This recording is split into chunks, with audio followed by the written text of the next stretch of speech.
إن هذا القرآن يهدي للتي هي أقوم ويبشر المؤمنين الذين يعملون الصالحات أن لهم أجرا كبيرا. الحمد لله وحده والصلاة والسلام على من لا نبي بعده. abalungi abatulaba tukyagenda mu maaso n'emisomo gyaffe egy'omusiraamu omupya, omuntu eyakayingira obusiraamu, nga twalaba musomo gwaffe ogwaggwa twalaba omuntu ayingira atya obusiraamu, era twalaba nti omuntu ayingira atya obusiraamu atoola shahada, agamba ashhadu an la ilaha illa Allah wa ashhadu anna muhammadan rasulullah. Omuntu akkiriza nti tewali asinzibwa mu butuufu okujja kwa Allah, nakkiriza nti Muhammad mubaka wa Allah abalibwa nti musiraamu. Bwakkiriza ekigambo ekyo n'akyatula n'olulimi lwe abalibwa nti ti musiraamu. Omuntu oyo akubirizibwa oluvannyuma lw'okukkiriza ekigambo ekyo okunaaba omubiri, n'anaaba omubiri yenna. Wakati omubaka Muhammad alayhi salatu wassalam alina sahaba gwe yalagira okubeera nti anaaba, nekiraga nti kya sunna omuntu okuba nti anaabako ng'amaze okuyingira obusiraamu, naye nga si kyatteeka.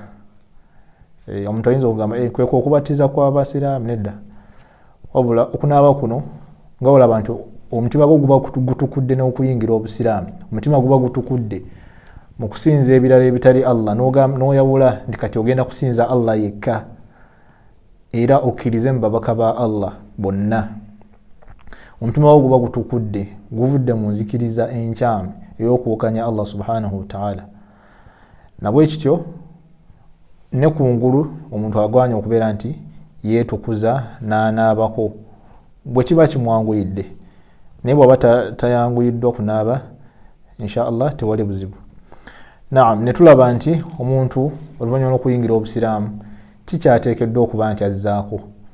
Omuntu oyo ateekeddwa okuba nti ayitiriza, okuba nti asaba Allah subhanahu wa ta'ala okumusonyiwa, akole tawuba, aleke byabadde akola ng'abadde tali musiraamu, okunywa omwenge, okwenda biki n'ebirala bingi. Omuntu oyo akola tawuba n'asaba Allah. Tawuba ku kusaba Allah akusonyiwe, kwe kwenenya n'osaba Allah akusonyiwe.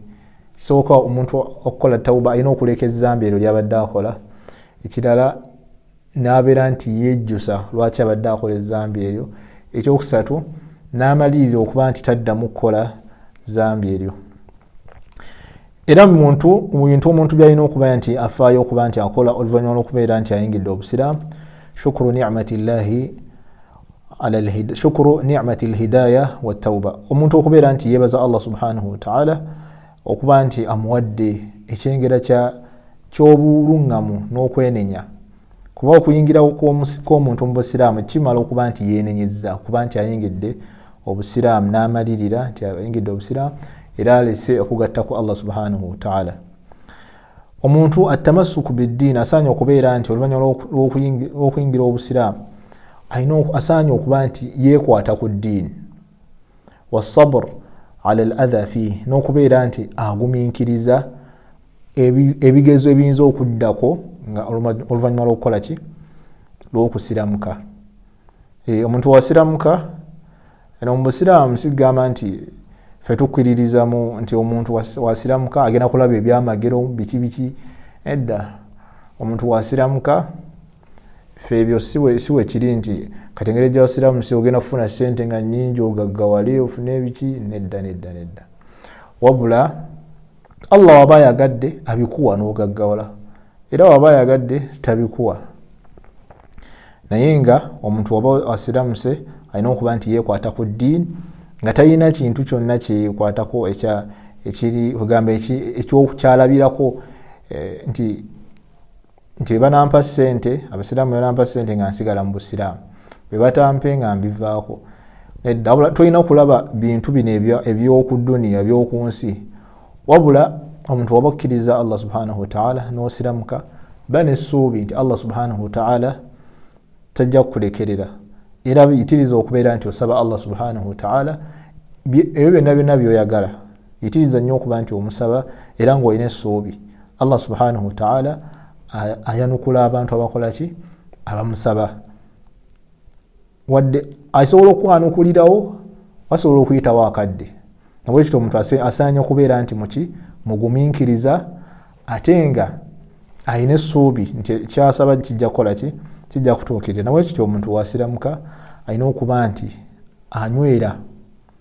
anywera n'aguma ebyo n'ebiyinza omujjira n'abeera nti akola kyagumiikiriza siga nti omuntu kyatteeka nti omuntu wasiramuka ayina okufuna ebizibu oba wasiramuka ayina okufuna kugamba obugagga n'ebirala wabula Allah subhanahu wa ta'ala kisinzira kugera kwa Allah subhanahu wa ta'ala naye nga kyatteeka nti omuntu wasiramuka aba ayina obulungi bwatuuseeko mu maaso ga Allah subhanahu wa ta'ala. Allah yatugamba jalla jalaaluhu fastamsik billadhi uhiya ilayka innaka ala siratin mustaqim. Allah subhanahu wa ta'ala yagamba omubaka Muhammad sallallahu alayhi wasallam fastamsik billadhi uhiya ilayka, weekwate wenyweze kwebyo ebyakukkako obubaka Qur'an obusiraamu obwakukkako innaka ala siratin mustaqim, mazima ddala gwe Muhammad oli mu kukkuba eki eggolokofu. Nabwe kityo ayi eno naffe tugyesembesa.